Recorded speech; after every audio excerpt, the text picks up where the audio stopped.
7 chapter है simple lifting machines या सरल उत्थापक मशीनें। अब सरल तो सभी को पता है, उत्थापन या उत्थापक क्या होता है? लिफ्ट करना या उठाना या किसी वस्तु की ऊंचाई को बढ़ाना। अब ऊंचाई बढ़ाने पर क्या होता है? स्थितिज ऊर्जा में वृद्धि होती है। स्थितिज ऊर्जा सभी जानते हैं क्या होती है? mgh। तो यहाँ m यानी मास ऑफ द बॉडी वो तो कांस्टेंट होता है, g की वैल्यू भी एक स्थिर स्थान पर समान रहती है, जबकि h की वैल्यू जितनी जितनी बढ़ेगी ऊर्जा का मान बढ़ता जाएगा। अब यंत्र यानी मशीन, सभी इंजीनियरिंग के बारे में जानते हैं। इंजीनियरिंग को क्या बोलते हैं? अभियांत्रिकी, है ना। यंत्र मतलब होता है मशीन। एक युक्ति जो उपयोगी कार्य करे, यानी जैसे पहले के समय में काफ़ी ज़्यादा नौकरों की आवश्यकता होती थी। हर छोटे से छोटे काम के लिए नौकरों की आवश्यकता पड़ती थी। जैसे अभी गर्मी के समय में हम पंखे का यूज़ कर रहे हैं, कूलर का यूज़ कर रहे हैं, एयर कंडीशन लगाते हैं। पहले पंखा चलाने के लिए भी एक व्यक्ति को बाहर बिठा दिया जाता था जो पंखे को हिलाते रहता था, ठीक है। तो इस प्रकार से अब हम मशीनों को अपने सर्वेंट के रूप में यूज़ कर रहे हैं। अब उत्थापक मशीन क्या होती है?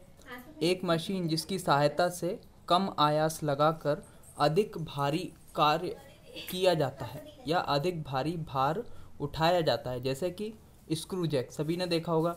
किसी 4 व्हीलर, ट्रक, कार आदि का जब टायर पंचर हो जाता है तो उसे बदलने के लिए उसे थोड़ा सा उठाकर रखना ज़रूरी होता है। तो उसे उठाने के लिए एक स्क्रू जैक को नीचे रखा जाता है और उसे घुमाया जाता है, जिससे एक अकेला व्यक्ति ही ट्रक जैसे भारी वाहन को उठाकर उसका टायर बदल पाता है। तो स्क्रू जैक हमारे लिए एक प्रकार की सिंपल मशीन हो गई। अब सिंपल या सरल मशीनों से क्या आशय है? मशीनें तो बहुत सारी होती हैं, तो सरल मशीन मतलब जो बहुत ज़्यादा जटिल ना हो। जैसे घिरनी होती है, कुएं में रस्सी डालकर पानी को ऊपर खींचा जाता है, तब घिरनी बहुत सहायक होती है, क्योंकि इसमें एक दिशा से हम रस्सी को खींचते हैं और दूसरी दिशा में पानी जो है ऊपर की ओर उठता है। इससे कुएं में गिरने का डर खत्म हो जाता है और पानी भी आसानी से ऊपर आ जाता है। इसके बाद होता है पहिया तथा धुरी, व्हील एंड एक्सल। इसका भी काफ़ी ज़्यादा उपयोग किया जाता है। अब जटिल मशीनें क्या होती हैं? जटिल मशीनें मतलब आज के समय में जितनी भी मशीनें हम देखते हैं जो बिजली से भी चलती हैं और इंजन से चलती हैं, जैसे कि जेसीबी। सभी ने देखा होगा, निर्माण कार्य में जेसीबी का उपयोग करते हैं। तो जेसीबी एक जटिल मशीन है जो हाइड्रोलिक्स पर कार्य करती है। इसके बाद होता है एस्केलेटर। एस्केलेटर मतलब रेलवे स्टेशनों पर या मॉल वगैरह में आपने देखा होगा चलने वाली सीढ़ी ऊपर ले जाती है ना, तो उसे बोलते हैं एस्केलेटर। और लिफ्ट जो होती है उसे जनरल एलिवेटर बोलते हैं। जो एक बंद कमरा होता है जो ऊपर की ओर बढ़ता है और नीचे आता है, वो एलिवेटर कहलाता है, या साधारण भाषा में उसे लिफ्ट कहते हैं। इसके अलावा सिलाई मशीन सभी ने देखी होगी। उसमें ना तो कोई मोटर होती है ना कोई इंजन होता है, लेकिन उसे पैरदान की सहायता से चलाया जाता है और उसमें काफ़ी सारे मूविंग पार्ट्स होते हैं। तो सिलाई मशीन एक जटिल मशीन है। इसके अलावा टाइपराइटर भी एक जटिल मशीन है। इसके अलावा इंजन भी एक जटिल मशीन है। अब मशीनें तो बहुत सारी होती है, अब हम इन मशीनों पर विचार करते हैं। साइकिल, क्रेन, टरबाइन, पेंचकस, कैंची, पाना। आप अपने मोबाइल में गूगल सर्च का इस्तेमाल करके पता लगाइएगा कि इनमें से कौन सी मशीन एक सरल मशीन है और कौन सी जटिल मशीन है, और इनके बारे में कुछ अध्ययन कीजिएगा। ये आपका होमवर्क है।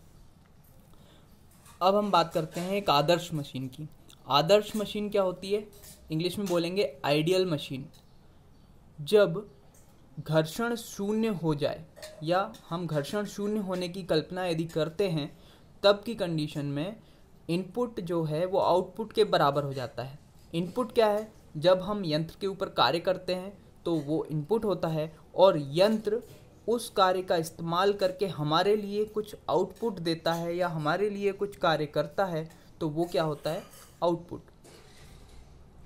तो आदर्श मशीन में घर्षण शून्य हो जाने पर दक्षता कितनी हो जाती है? 100% हो जाती है। तो 100% दक्षता वाली घर्षण विहीन मशीन आदर्श मशीन कहलाती है।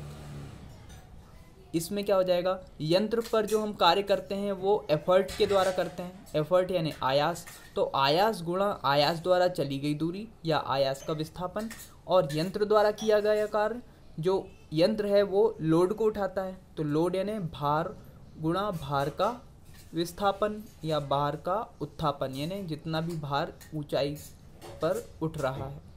अब इसे हम यदि इस इक्वेशन को रीअरेंज करेंगे तो x के बटे में y आ जाएगा, w के बटे में p आ जाएगा, तो x upon y must be equal to w upon p। अब ये दो नई टर्म हैं, x अपॉन वाई और w अपॉन p, इन्हें नाम दिया गया velocity ratio and mechanical advantage. तो वेलोसिटी रेशो मतलब हिंदी में वेगानुपात, वेगानुपात बराबर x अपॉन वाई, x आयास द्वारा चली गई दूरी, y भार द्वारा चली गई दूरी, और यांत्रिक लाभ या mechanical advantage is equal to w upon p, w भार और p क्या है, आयास है। अर्थात आदर्श मशीन का यांत्रिक लाभ उसके वेगानुपात के बराबर होता है। अब वास्तव में कोई भी यंत्र 100% दक्ष नहीं होता है, ये सभी जानते हैं कि कुछ ना कुछ मात्रा में घर्षण सभी जगह कार्य करता ही है। अब इसमें देखते हैं दक्षता क्या होती है। दक्षता या इफ़िशियंसी है ना, तो इफ़िशियंसी किसी भी मशीन के लिए निर्गत कार्य और निविष्ट कार्य का अनुपात होती है। इसमें 100 का गुणा कर देते हैं तो ये क्या बदल जाती है, प्रतिशत में बदल जाती है। तो निर्गत कार्य और निविष्ट कार्य, work output upon work input का जो रेशो है वही क्या कहलाता है, दक्षता कहलाती है। ठीक है।